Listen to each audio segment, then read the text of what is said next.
So here's our update on our Redline 396. We have oil pan is on, oil pump is in, timing cover, timing chain, balancer. We officially have a long block.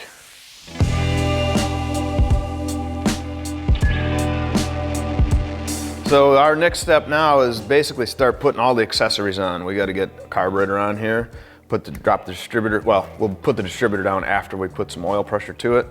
Thermostat and housing, water pump, all the pulleys, and get this dressed out, get the exhaust manifolds on. Now, this is gonna go directly into the Camaro. However, I am going to put it on the engine stand, start it up, basically check for leaks there, and then it'll be ready to go into the Camaro. All right, so a little addition to our normal Redline update. So one of the things I always struggle with is I need to paint tops of bolts. And there's a couple different ways to do it.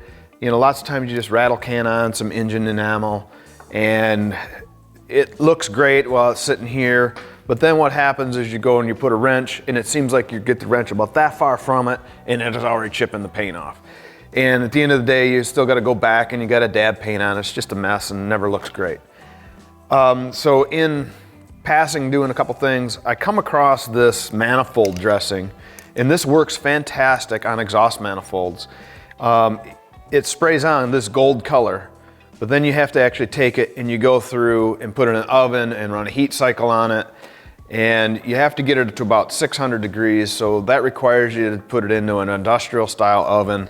So given that my oven won't get to that temperature, I got thinking, I'm like, all right, what can I possibly use?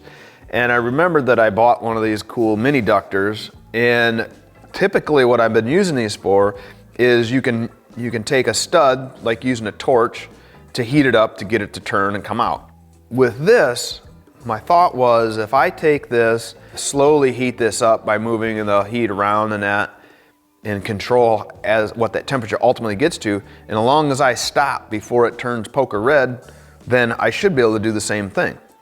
So I did a little test on another one. It seems to work fine, and let me show you how that's done. All right, so first thing, you obviously have to sandblast the parts. Go ahead and spray this on, let it dry, and then utilize the inductive heater to heat these bolt heads. I'm not gonna get worried about the shank of the bolt, just the head.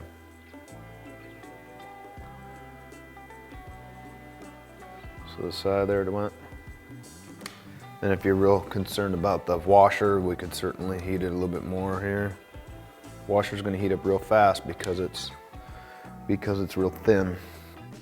But there you can see it turned a nice brown gray color, not brown, turned it a nice gray, dark gray color. It's not exactly black, but that's okay. That's not what I'm going for.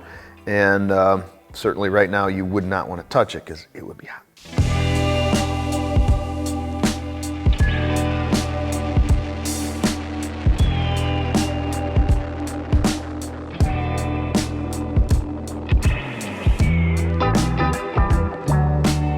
All right, the engine's all together.